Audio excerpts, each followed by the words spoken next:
नमस्कार मित्रों। वंदे मातरम। आज का लाइव बड़ा इम्पोर्टेंट है और बहुत ही महत्वपूर्ण है। आप में से कोई अगर जुड़ा हो, कमेंट आ रहे हो तो बताएं। आज का लाइव की शुरुआत करते हैं। बड़ा ही महत्वपूर्ण बिंदु है जिस पे लाइव होने जा रहा है।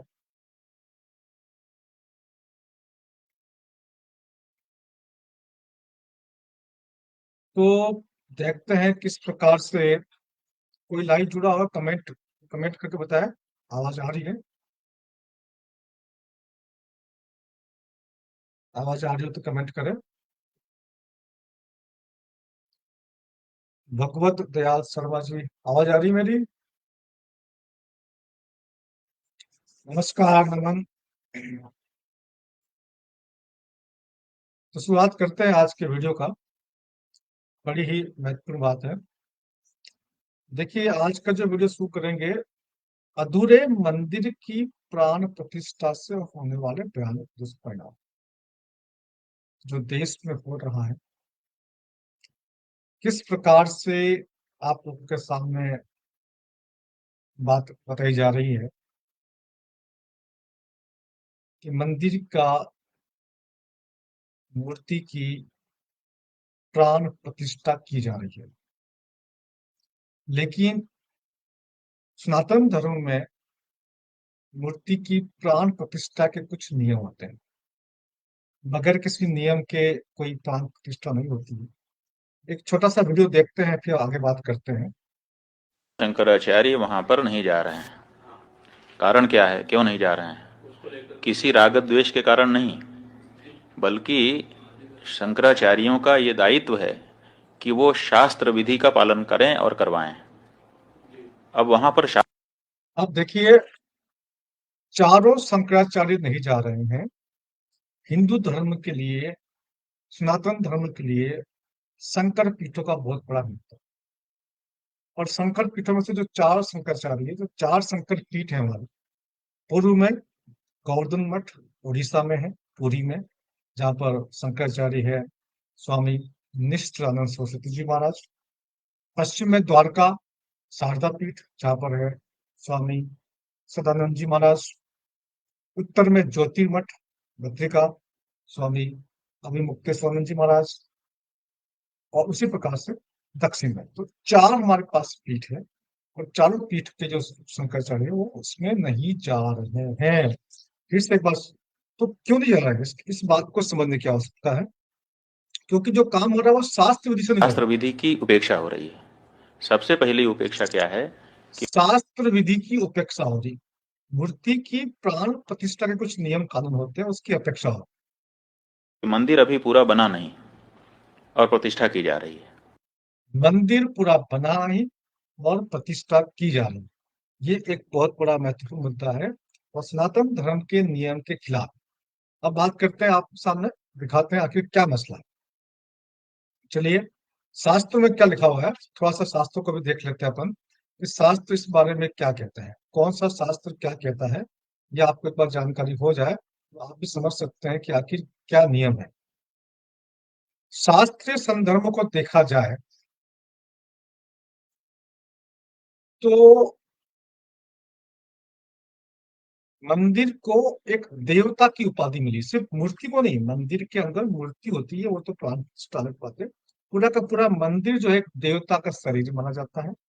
जो कलश होता है वो देवता का सिर होता है। शिखर जो होता है वो देवता का नेत्र होता है, और ध्वजा जो होता है वो केश होती है। अब आपके सामने जिस मंदिर की प्राण प्रतिष्ठा हो रही है, उसका कलश नहीं है, यानी कि देवता का सिर नहीं है, और शिखर भी नहीं है यानी कि नेत्र भी नहीं है, और ध्वजा भी नहीं यानी कि केश नहीं है।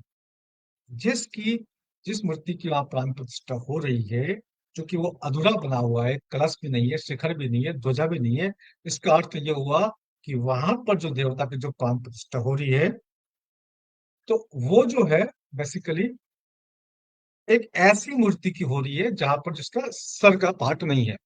इसके कुछ नुकसान भी हो सकते हैं, तो आप आगे बढ़ते हैं। इन अंगों से विहीन शरीर में आत्मा की प्रतिष्ठा कैसे हो सकती है? ये बहुत बड़ा मामला है। जो लोग सनातन धर्म को मानने वाले हैं उनके लिए बहुत बड़ी बात है। इस बात को आप समझिए। इस प्रकार से बिना सिर वाले, बिना नेत्र वाले, बिना केश वाले, निर्माणाधीन प्रसाद पुरुष के मंदिर में शरीर मंदिर में आत्मा की प्रतिष्ठा पूर्ण रूप से अशास्त्र ही सिद्ध होती है। जो विष्णु पुराण है उसके अनुसार असुरा वास मिच्छन्ति द्विजनैः सुरालय, यानी कि ऐसा मंदिर जहाँ पर ध्वज विहीन है, उस मंदिर में जहाँ पर शिखर और कलश नहीं है, उस मंदिर में असुरों का निवास होता है, ऐसा शास्त्रों का कहना है। ये मैं अपने मन से या मर्जी से कोई बात नहीं कह रहा हूँ। जो कुछ शास्त्रों में लिखा हुआ आपके सामने वही रखा जा रहा है। देव प्रसाद के निर्माण के लिए जो देव प्रसाद, जो पूरा मंदिर जो होता है, उसको देवताओं का अंग और उपांग बताया गया है। कौन सा हिस्सा, कौन सा अंग है, कौन सा हिस्सा, कौन सा पार्ट है, उस पार्ट से कंपेयर किया जाता है। अब देखिए, जैसे कि अलग अलग हिस्से में अलग अलग पार्ट होते हैं। अब मैं आपको बताना चाहूँ, कुछ संस्कृत के श्लोक है, उसको मैं अभी फिलहाल आपके सामने नहीं रख रहा हूँ। तो किस प्रकार से अलग अलग पार्ट की तुलना की जाती है, ये देखिए। मन, अब जो खुद जो है इसका, ये जो ईश्वर जो है, भगवान शिव जी जो है वो खुद ही कह रहे हैं, क्या कह रहे हैं, कि विधि पूर्वक समस्त उपदिष्ट कर्मों को करने के पश्चात उस पुरुष को कलश में स्थापित करना चाहिए। सबसे पहले कलश स्थापित करना होता है। उक्त श्लोकों के आधार पर यह स्पष्ट होता है कि कहाँ कहाँ पर कौन कौन सा पाठ होता है। ये श्लोक बहुत सारे हैं। आपको मैं श्लोकों के बाद में जो उसका भावार्थ होगा, उसका जो अर्थ होगा, वो अर्थ मैं आपके सामने बताऊंगा, ताकि आप उस अर्थ को समझ सके। ध्वजा ध्वजा आदि अंगों से रहित देवालय में तो असुर वास करते हैं। ततो ध्वजस्य विन्यास कर्तव्य पृथ्वीपते असुरा वास मिच्छन्ति ध्वजिन सुरालय। तो यहाँ पर तो केवल असुरों का ही वास होता है, ऐसा शास्त्रों का कहना है। अर्थात हे राजन, तत्पश्चात देव मंदिर में ध्वज को प्रतिष्ठित करना चाहिए। कब? पहले ध्वज को पहले कलश लगाए, फिर ध्वज लगाए, क्योंकि ध्वज विहीन देवालय में असुर वास करते हैं। जहां पर ध्वजारोहण नहीं होता है, वहां और कई तरह की समस्या आती है। ध्वजारोहण होने के बाद भूत प्रजाति, भूत प्रेत आदि नष्ट हो जाते हैं, ऐसा शास्त्रों का कथन है। जो बात मैं कह रहा हूँ, आपके सामने शास्त्रों का कथन लिखा हुआ है। मैं अपनी ओर से कोई बात नहीं कह रहा हूँ, इस बात को आप समझ लीजिए। ये देखिए, देव प्रसाद, देव मंदिर को देवता का शरीर माना जाता है। कलश को देवता का सिर मस्तिष्क मानते हैं, शिखर को देवता का नेत्र मानते हैं, और ध्वजा को केश माना जाता है। ऐसी स्थिति में केश रहित, नेत्र रहित और सिर रहित मंदिर, सिर रहित प्रसाद ग्रह की स्थापना कैसे की जा सकती है? ये एक बड़ा महत्वपूर्ण सवाल है, आप लोगों के सामने है। देव प्रसाद में अलग अलग हिस्से को अलग अलग बताया गया है। जिस प्रकार से आप देखिए, गर्भगृह को श्री हरि का पेट, जो मंदिर का जो गर्भगृह होता है उसको पेट माना जाता है। कटी भाग को, कटी जो प्रसाद के कटी भाग को कटी की मेखला, प्रसाद के स्तंभ को प्रसाद रूपी देवता की भुजाएं मानी जाती है। उसी प्रकार से घंटा को जीवा, दीपक को प्राण, जल निगम को अपान, और ये अलग अलग पाठ के अलग अलग नाम है, कौन सा किस पाठ का होता है, तो इस बात को हमें समझने की आवश्यकता है। तो इसमें कौन सा मांस है, कौन सा शिला है, ईट जो शिला है, ईट है, उनके क्या क्या, सबके अलग अलग एक अंग उपांग बताया गया है। उसी हिसाब से मंदिर के शिखरों को श्री हरि के दोनों नेत्र, ध्वजों और पताका को केश कहा गया है। तो आपके समझ लीजिए, आपके पास जो मंदिर है वो, उसमें न तो केश है, न उसका सिर है, और न उसके नेत्र है।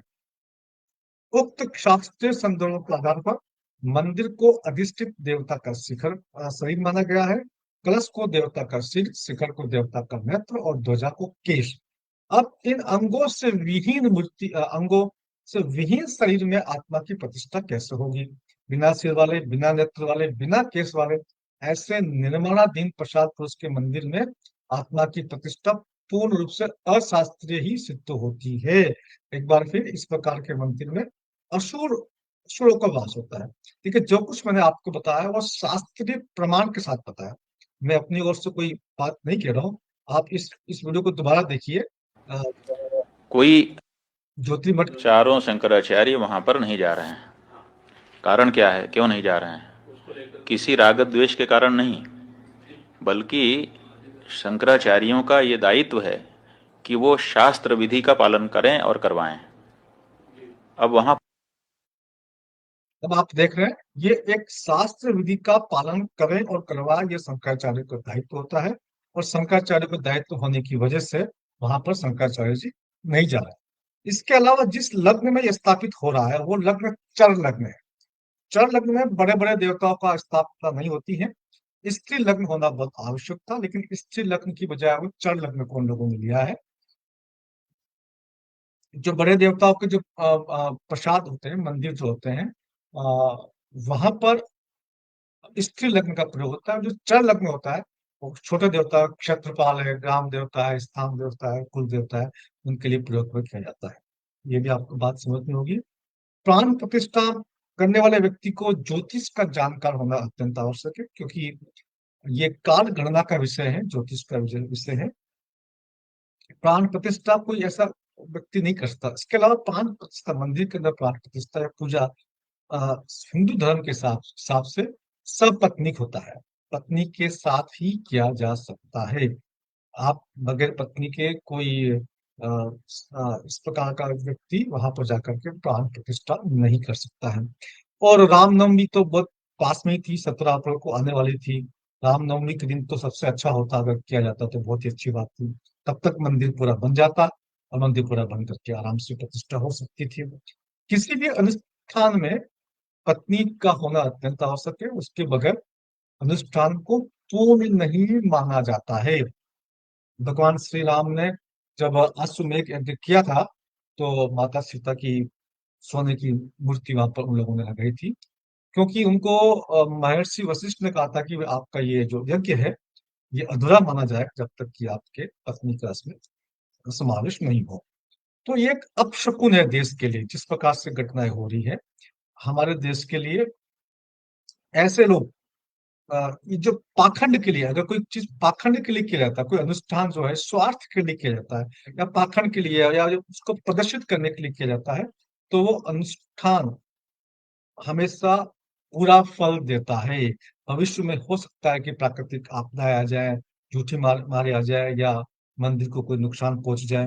तो इस प्रकार से चीजों से बचने के लिए हम तो भारत सरकार से यही कहना चाहेंगे कि इस मंदिर के उद्घाटन को, प्राण प्रतिष्ठा को थोड़े समय के लिए रोक के रखे, जब तक कि मंदिर जो है पूरा बन न जाता। मंदिर पूरा बन जाए उसके बाद प्राण प्रतिष्ठा उसके अंदर की जाए, तब तक के लिए थोड़ा सा इसमें रुका जा सकता है। तो अगर आप ऐसा नहीं करते तो आप सनातन धर्म के विरुद्ध विरुद्ध जा रहे हैं, उसके खिलाफ जा रहे हैं। आप इस बात को समझिए किस प्रकार से ये जो लोग हैं ये सिर्फ तथाकथित हिंदूवादी हैं, तथाकथित सिर्फ दिखावटी हिंदूवादी, और वास्तव में जो अंदर ही अंदर ये लोग हिंदू धर्म से किस प्रकार की इनकी जो सोच है कितनी, वो तो आपको मैं आपके सामने एक छोटा सा वीडियो दिखाऊंगा, इससे पता चलेगा आपको। ये बयान दिया है। और आपको बताते चले कि शिक्षा मंत्री मोहन यादव का विवादित बयान सामने आया है। माता सीता की तुलना तलाकशुदा से की है उन्होंने। बड़ी जानकारी से आपको रूबरू करा रहे हैं। देखिए आप, माता सीता की तुलना तलाकशुदा से की और ये विवादित बयान सामने आया। वन में बच्चों को माता ने जन्म दिया, ये बयान दिया है। आपको बताते चले कि शिक्षा मंत्री की तरफ से ये बयान कहीं ना कहीं अब लोगों की, ये जब आज की तारीख में यादव साहब जो मध्य प्रदेश के मुख्यमंत्री है, पहले शिक्षा मंत्री थे, उनका जो बयान है माता सीता भावनाओं को माता सीता का तलाक हो गया था, मतलब कैसे कैसे बातें इस जरूर प्रकार ठेस से ये पहुंचाएगा। घटिया उन्होंने लोग आगे बोला है कि ये जीवन ये तलाक के बाद भी शास्त्रों से जिंदगी इनका जैसा है। कोई बड़ी जानकारी कोई भी शास्त्रों से इनका कोई मतलब नहीं है।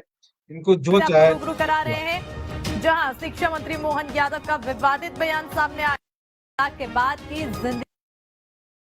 तो किस प्रकार से देश में ऐसे लोग जो है, जो जिनका धर्म से कोई मतलब नहीं है, धर्म इनके लिए सिर्फ इस्तेमाल करने की चीज है।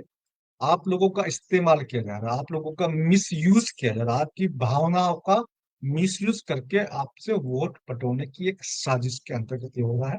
धर्म का इस्तेमाल हो रहा है, भगवान राम का इस्तेमाल हो रहा है। इस बात को आपको समझने की आवश्यकता है। और आप में से जो जो भी इस वीडियो को देख रहे हैं इसके बारे में अपना कमेंट, अपनी राय जरूर बताएं। आज बस इतना ही, फिर मिलेंगे किसी और टॉपिक के साथ, तब तक के लिए वंदे मातरम।